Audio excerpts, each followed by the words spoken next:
If you are looking to book an all-inclusive resort anytime soon, then this video is going to save your trip. And I'm not just saying that, this isn't just clickbait. This is the honest truth because I've been to over 20 all-inclusive resorts and have made every mistake imaginable when booking. So that's why I put together this 3-part video series where I'm going to tell you all of the mistakes to avoid when booking an all-inclusive resort. And if you are new to my channel, 3 days and tres noches, it would mean the world to me if you would consider subscribing. I bring you honest resort reviews, travel tips and information about the destinations that I go to, and show you can have an amazing vacation in a really short amount of time.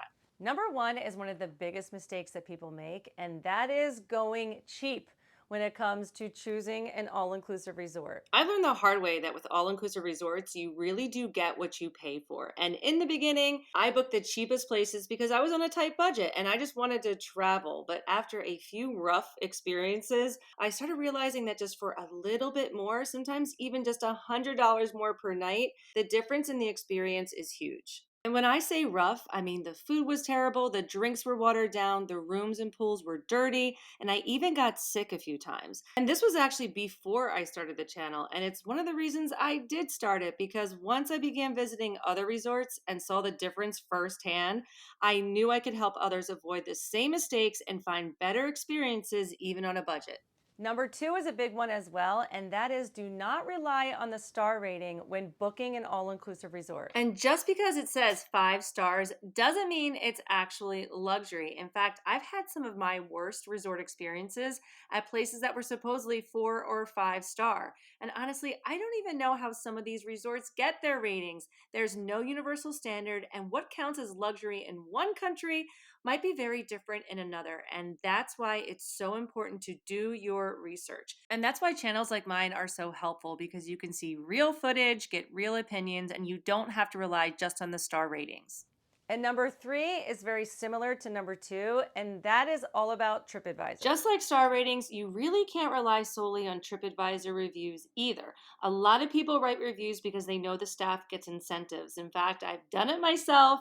I've given 5 stars to resorts that I thought were more like 4, just because I knew that they were going to get credit and they did such an amazing job.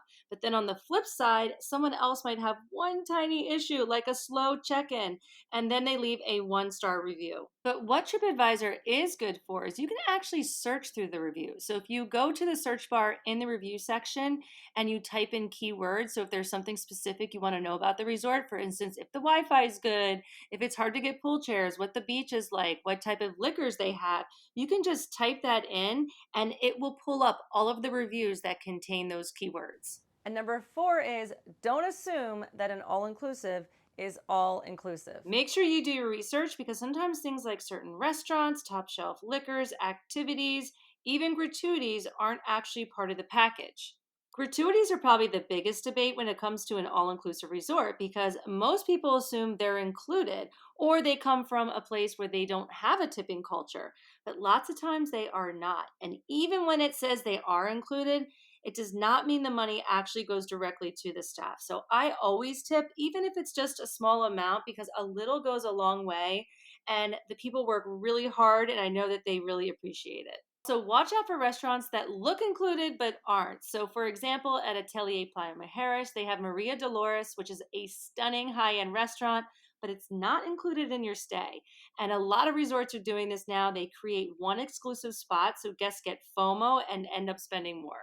The same thing goes with premium liquor and wine. They will present these long lists of premium liquors and wines that are not included in the all-inclusive plan, but they know once you're a few drinks in, you might splurge. And let's not forget spa treatments. Those are never included unless it's a small credit or a short massage here and there. And number five is, especially if this is your first time booking an all-inclusive resort, do not try to do this on your own. And I get it. Booking direct or with a third party might seem cheaper, but the whole planning and research process can be so overwhelming and time consuming. Not to mention, you can make some really costly mistakes. And trust me, I know, which is exactly why I decided to make this video series. One mistake I see all the time is people booking the wrong resort because the names are so similar. A great example is Hyatt Ziva Cancun versus Hyatt Ziva Riviera. They are totally different resorts resorts in different locations at different price points, and the Hyatt Ziva Cancun is a much better resort on a nicer beach, but people mix them up all of the time. And this is why I always recommend using a travel advisor, especially if it's your first time, because mistakes like this can totally ruin your vacation. In fact, the first time I went to an all-inclusive, I used a travel agent, and I'm so glad that I did because it was a new country with a new airport and I didn't know how to get around.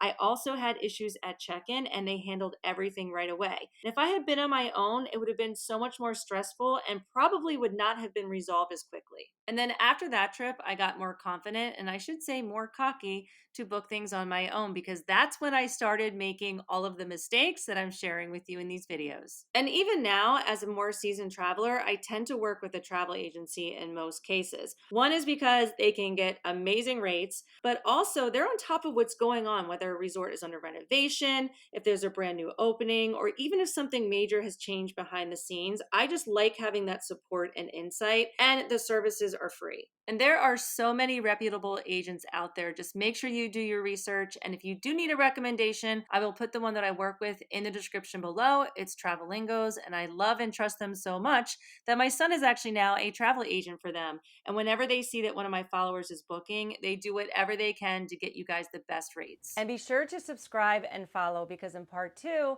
I'm going to be going over some of the more overlooked booking mistakes that nobody talks about.